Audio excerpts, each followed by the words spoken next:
Now, the China, like you've mentioned, China has changed considerably over the last 30 years. It's opened its doors to the world in I believe '89. Yeah. Now, a lot of companies targeting consumers in China are very much aware of the intergenerational differences as well, and the differences between regions.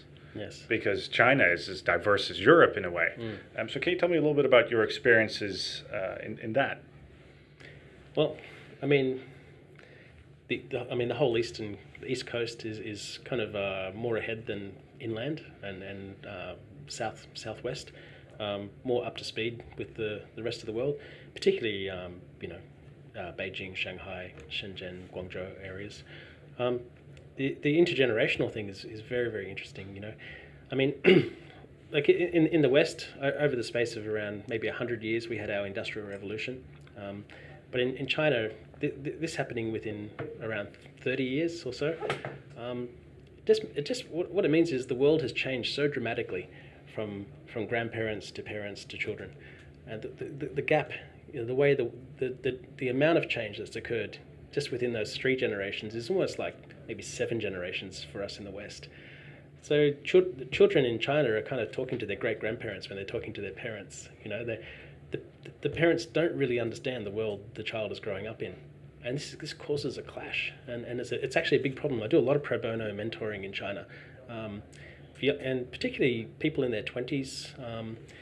The clash between the parental expectations and the world that this young person's growing up in is big. So expectations to marry early, or to just have one job and not change. Not so much to follow your heart, but just to kind of do what's going to make money and be good for the family. And that's okay too. I'm not complaining about that. It's a collectivist culture. You do need to think about looking after your elderly parents. There's cultural differences, but these are just what I'm getting at is this causes some strain on people.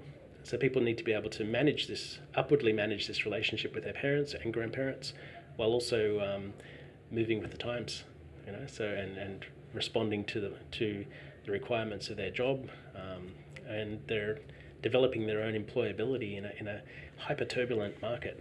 There's so much change, and the parents and grandparents can't quite comprehend the need for the younger people to adapt. So this causes a bit of a rift, which can be communicated or managed. So one of the problems is the younger people need to be able to communicate to their parents. And explain their situation, and if they can't explain their situation, the parents are not willing to respond or understand. They just need to be able to keep their parents happy while they do their own thing and live their own life, but maybe be a bit more private about it, rather than having their parents so close, knowing everything that they're doing, because it can just cause tension because of the misunderstanding. So it's quite a challenging situation for younger people because of this rapid change. There's amazing photos. You can just Google it. If you show Shanghai 1990 and Shanghai 2010, there's this great photo. It just shows flat land, and then the next picture is just skyscrapers. And just such dramatic change and openness to the world and technological advances that that just cause a whole difference in life experience between grandparents, parents, and children.